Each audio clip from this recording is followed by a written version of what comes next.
I'll just talk a little bit about each one and kind of see how it goes. And then I have like monthly stats that I'll do at the end. So, without further ado, let's just get started. Okay, so the first book I read in 2024, first book of 2024, first book of January, was The Last House on Needless Street by Katrina Ward. Katrina Ward. She has also written Sundial, which I am interested in and I kind of want to get, and Little Eve. Let's just read the little synopsis on the back. This book, I'm just gonna be very upfront, it's very hard to describe, especially without spoiling anything. So let's just read what it has to say on the back. In a boarded-up house on a dead-end street at the edge of the wild Washington woods lives a family of 3. A young girl who isn't allowed outside, not after last time. A man who drinks alone in front of his TV, trying to ignore the gaps in his memory. And the house cat who loves napping and reading the Bible. An unspeakable secret binds them together, but when a new neighbor moves in next door, what is buried out among the birch trees may come back to haunt them all. The Last House on Needless Street is an immersive and shocking journey that will keep you guessing until the last page. So this is what the cover looks like. It's just got the little black kitty cat on it. So this is a like horror suspense novel. I will say it took me a little bit to get into the writing style. The writing style was definitely a little different. And I feel like it took me like a third to actually be interested in what was going on in this book. But once I got deep enough into it, I was like, okay, I kind of want to see where this goes. I ended up giving it a 4. I feel like that's a little generous now that I'm thinking about it. I feel like I maybe want to give it like a 3 or a 3.5. Can we just say, I wish Goodreads would just give us half ratings? That would make life so much easier. But anyways, I did end up enjoying it. I didn't dislike it. And I thought the author's note at the end was thoughtful. I can understand why people don't like this book. But yeah, this was an interesting one because it's like you think you know what's going on, and then you think you get the twist, but then maybe you don't. It's quite a bit. But yeah, again, like I've heard so many people say when they were talking about this book, you can't really say a lot about it going into it because it gets kind of spoily, which I know is annoying, but that is how I went into it, and I guess that's how I would recommend going into it. But yeah, this was my first Katrina Ward book, and I mean, I guess I liked it enough to want to pick up Sundial by her. That's the one I'm interested in specifically. So, yeah. That is that. The second book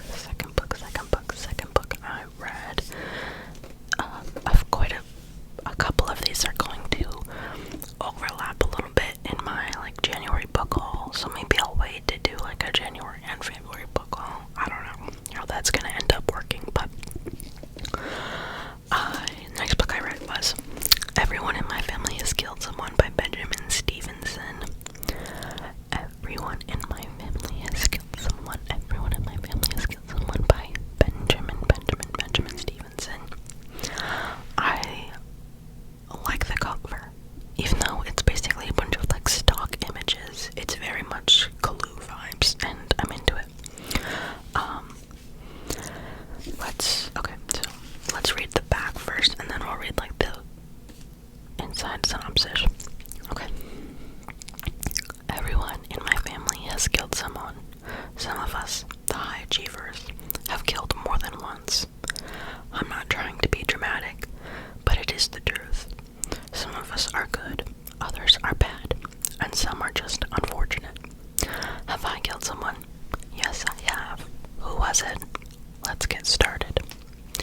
Then it says, everyone in my family has killed someone.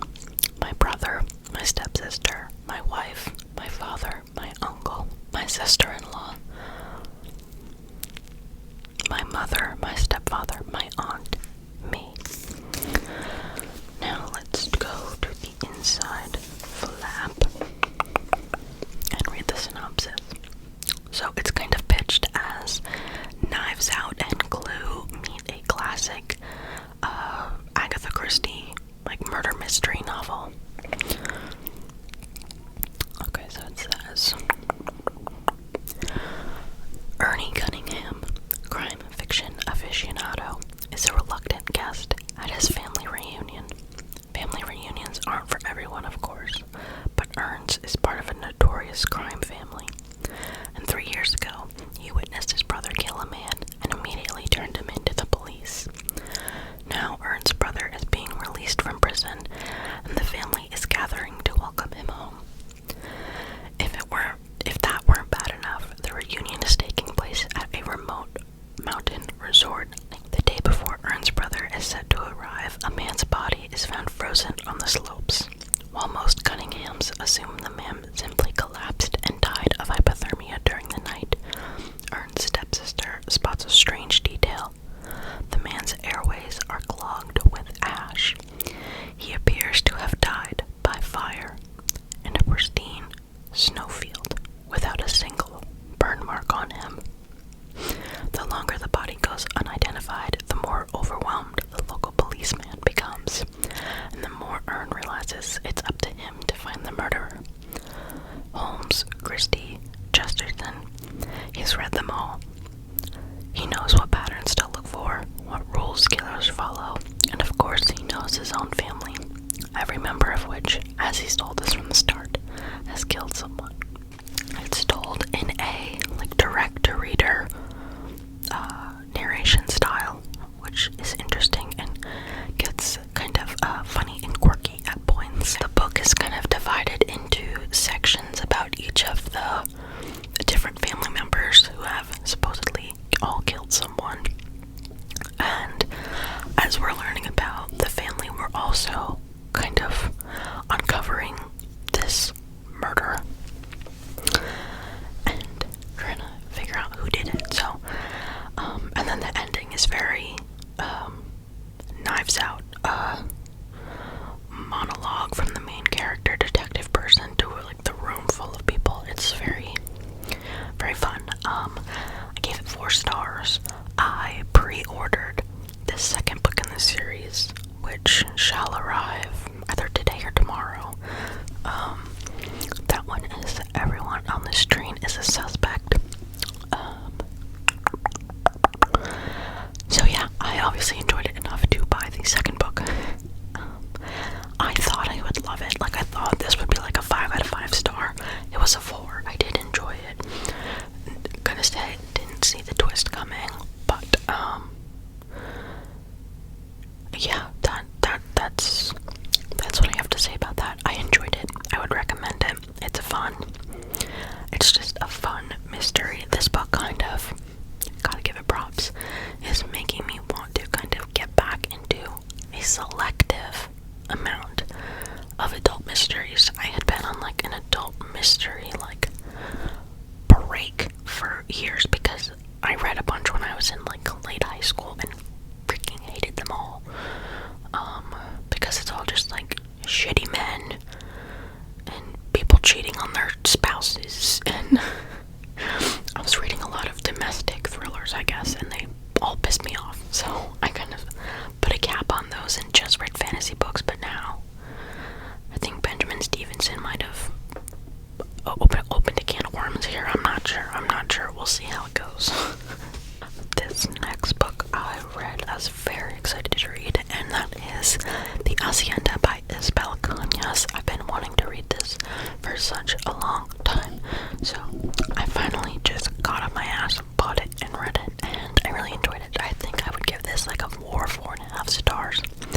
This is kind of pitched as like Rebecca meets Mexican Gothic. And let's just read the synopsis on the back here. Okay.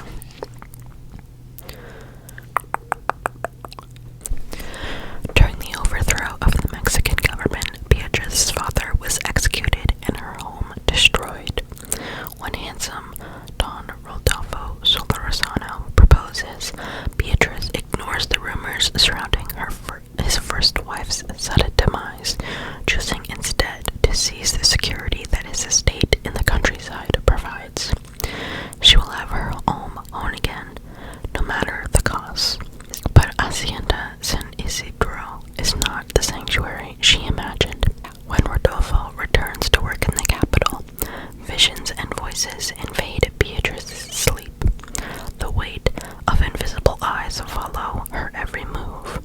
Rodolfo's sister, Juana, scoffs at Beatrice's fears. But why does she refuse to enter the house at night? Why does the cook burn copal incense at the edge of the kitchen and mark the doorways with strange symbols? What really happened to the first Donna Solorzano? Beatrice only knows two things for certain. Something is wrong with the hacienda, and no one there will save her. Desperate for help, she clings to the young priest, Padre Andreas, as an ally. No ordinary priest. Andreas will have to rely on his skills as a witch to fight off the malevolent presence haunting the hacienda and protect the woman for whom he feels a powerful, forbidden attraction. But he even might not be enough to battle the darkness. Far from a refuge, San Isidro may be Beatrice's doom. I really enjoyed this. Like I said, I gave it like a 4.5. I already have Vampires of El Norte on my DVR shelf back there, but it's kind of funny. I actually bought Vampires of El Norte first before I bought this. I bought that when it first came out last year. I really liked it. Beatrice is a great main character to follow. And yeah, it's obviously a like supernatural horror novel. It's very atmospheric, and I really, really enjoyed it and would recommend. The next book I read in January was the 9th book in the Wayward Children series by Sean McGuire. If you watched my favorite books of 2023 video, you would know that I freaking love this series and was anxiously awaiting the next installment. This is mislaid in the parts half known, mislaid in the parts half known. And look at that, it's got freaking dinosaurs on it. I love dinosaurs. You may not know that, but I have a dinosaur tattoo on my leg. I love dinosaurs. So I was so stoked when I saw this cover, but let's just read the synopsis real quick. Nancy is the latest student to pass through the doors at Eleanor West School for Wayward Children. When her fellow students realize that Nancy's talent for finding absolutely anything may extend to doors, she's forced to flee in the company of a small group of friends looking for the way back to the shop where the lost things go, to be sure that Vignetta and Hudson are keeping their promise.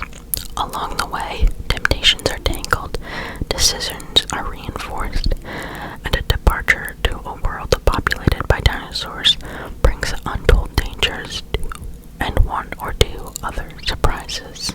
As continuing the pattern with the Wayward Children series, every other book is set at Eleanor West's home or with like the group of children. You obviously have to read Lost in the Moment and Found, the 8th book, to kind of fully understand this book. also read the one before it too. I mean, you should read the whole series, but I mean, to fully understand kind of where this book is coming from, why it is what it is, I feel like you need to read books 7 and 8, right? They're books 7 and 8, and this is 9, right?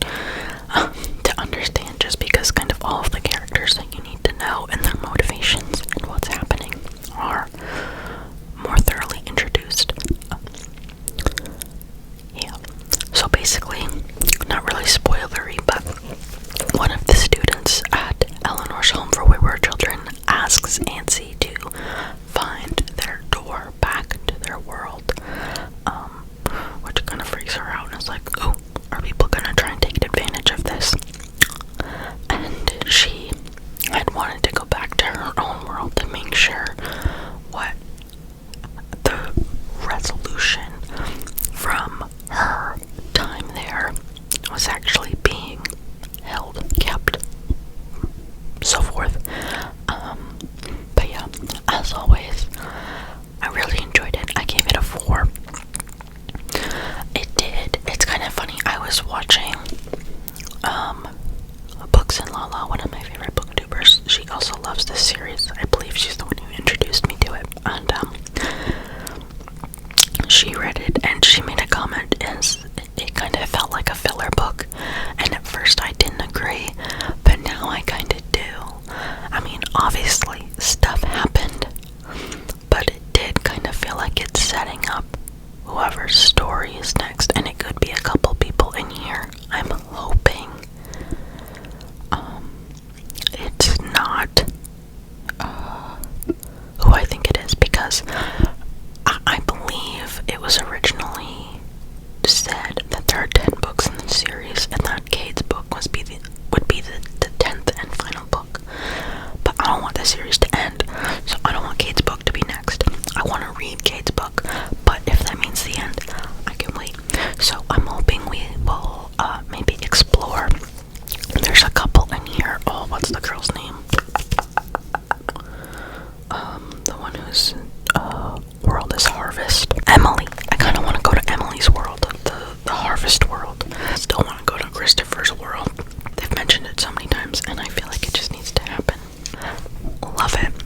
Can't wait to find out what the next one's about. Crossing my fingers that it's not the end. I feel like since Shauna McGuire incorporated and added all of the characters, or a bunch of characters, from the Whitethorn Institute, I feel like she's just opened, no pun intended, so many more doors for herself with this series, and can extend it further, because I feel like maybe if that hadn't happened, it's like, yeah, we might have run out of characters, and maybe that would be the end, but there are so many with so many different interesting worlds that I feel like we can still explore, so hopefully she does that, fingers crossed. But I will always read and always love these books.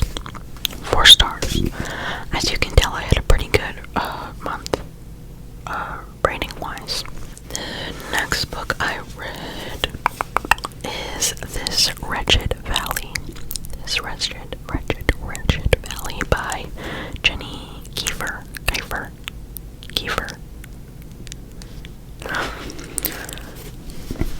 I was really excited to read this. This is her debut novel, and it came out in January. And it is like a survival horror book, and it was supposedly inspired by the Diolata Pass incident, which, after reading, I don't really see that connection. But anyways, let's just read the synopsis here. This trip is going to be Dylan's big break.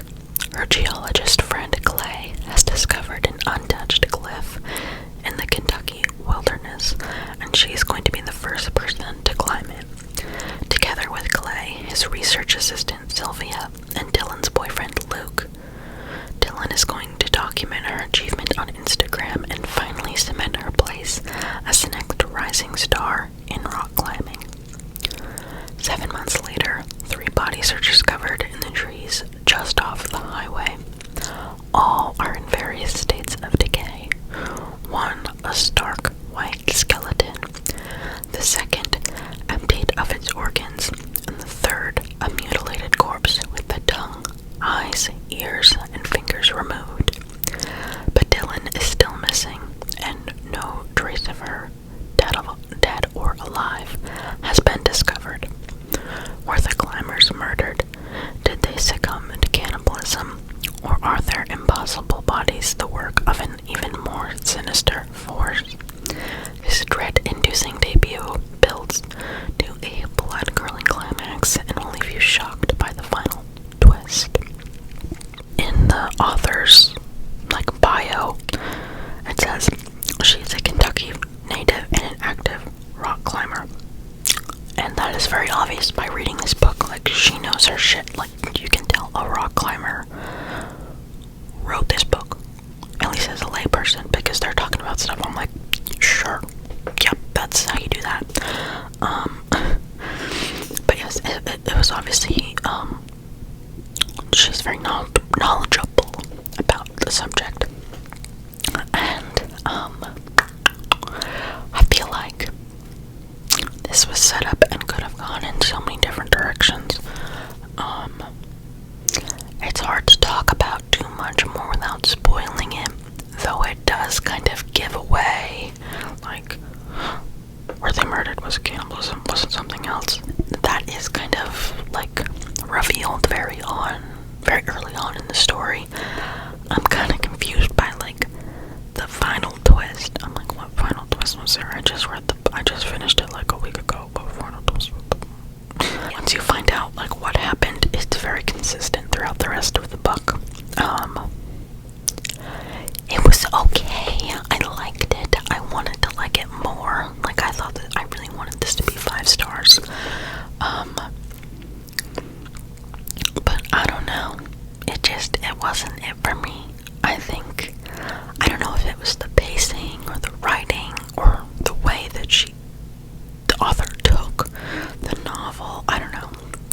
I liked parts of it not so much, but all in all, a rock climbing survival horror novel. And this one's also pretty short. It's around 300 pages as well. I would be interesting to see what this author writes in the future, because this is so, like, niche and up her alley with her background. I would be interested to see what she writes next, if she writes another book. So that's really all I have to say about that. I'm kind of in between a 2.5 and a 3. I don't know. I'm still struggling with it, to be honest. I gave it a 3, but I don't know, because a 3 means I liked it, right?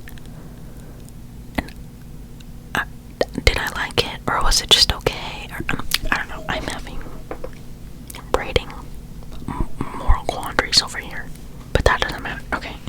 And the last book I read in January is one I wanted to read. I should have read, like, forever ago, but anyways, that is the Atlas 6 by Olivia Blake. This is the OG self-published version. Do I feel cool for having this version and not the new versions? Not really. I bought it right before, like, right when it was getting popular on TikTok, and I was like, ooh, I'm gonna snatch it before, like, you can't buy it anymore. And when she got her contract with Tor, but now I just feel goofy because I have the second one in the Tor Barnes & Noble Special Edition and the third one that came out in the Tor Barnes & Noble Special Edition. So I'm like, what? Anyways, I think it was because I was peeved that I didn't get A Dowry of Blood in its original self-published version, because of that I really want. And if I ever find it out in the wild, I'm gonna snatch it up so quick, because I, like, love the cover and I freaking love that book. So anyways, those are my book buying problems. But yes, I finally read the Atlas 6. So this was published in 2020. It blew up. Was it like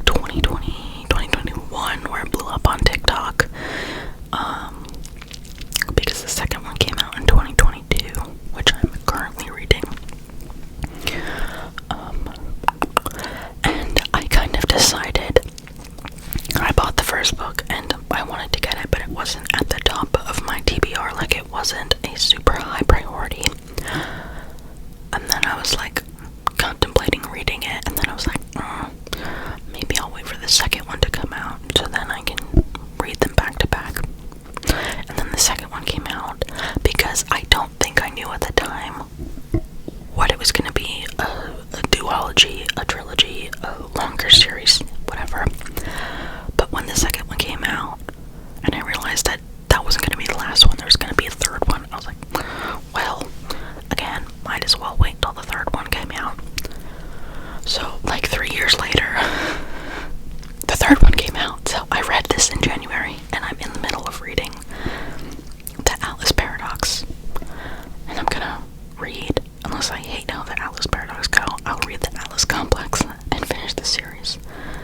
A journey that started like 3 years ago, because that's how ridiculous I am. But anyways, let's just read the synopsis real quick, even though I'm sure quite a few of you have heard this before. Okay, oh, I can't read this, it's dark. The Alexandrian Society, caretakers of lost knowledge from the greatest civilizations of antiquity, are the foremost secret society of magical academians in the world. Those who earn a place among the Alexandrians will secure a life of wealth, power, and prestige beyond their wildest dreams, and each decade, only the 6 most uniquely talented magicians are selected to be considered for initiation. Enter the latest round of the 6th, Libby Rhodes and Nico Di Verona, unwilling halves of an unfathomable whole, who exert uncanny control over every element of physicality. Raina Mori, a naturalist who can intuit the language of life itself. Parisa Kamali, a telepath who can traverse the depths of the subconscious, navigating worlds inside the human mind. Callum Nova, an empath, easily mistaken for a manipulative illusionist who can influence the intimate workings of a person's inner self. Finally, there is Tristan Kane, who can see through illusions to a new structure of reality, an ability so rare that neither he nor his peers can fully grasp its implications.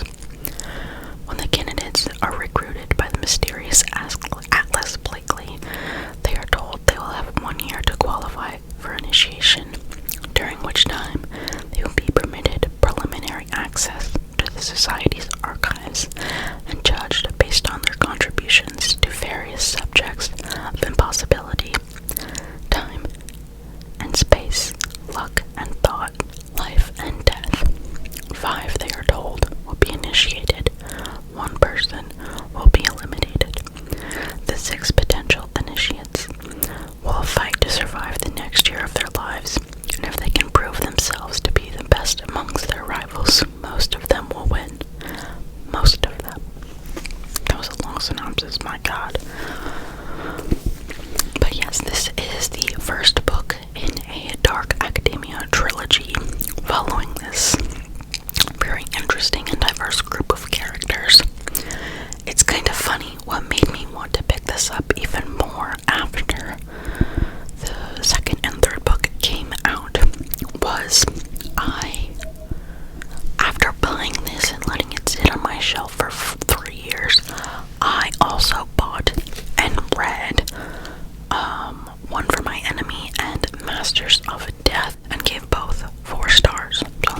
the secret society and like low key but high key competition vibes.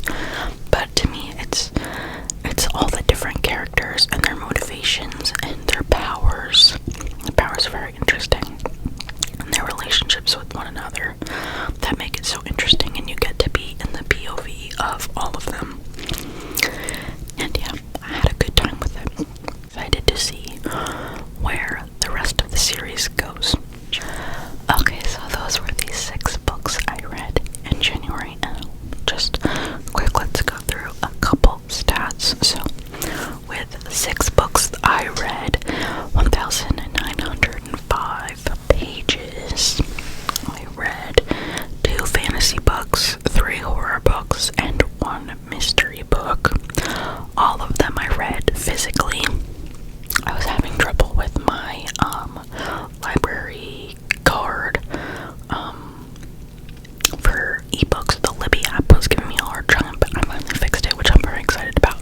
Anyways, all 6 of them were for adult audiences, and I gave 1 3-star and 5 4 stars. But again, what was it? Oh, The Last House on Needless Street might get bumped down to a 3.5. I don't know. But overall, a good reading month. I didn't hate anything I read, and I'm going to be up to 2 of them are new series that I am actively continuing in, and 1 is a series that I've been reading. 1 is a book that I read from the author, and I already have the next book on standby, and another is a book that I read for the first time from an author, and I'm gonna buy another book. So all in all, a pretty good reading month for me. So I hope you guys enjoyed this video. Hopefully, as the year goes on, these videos will get better. I will stop talking like a maniac and just get to the point. But I'm worried that because I'm not reviewing them so fully, they won't be long enough. But I think I have like an hour of footage I'm gonna have to cut down. But anyways, I hope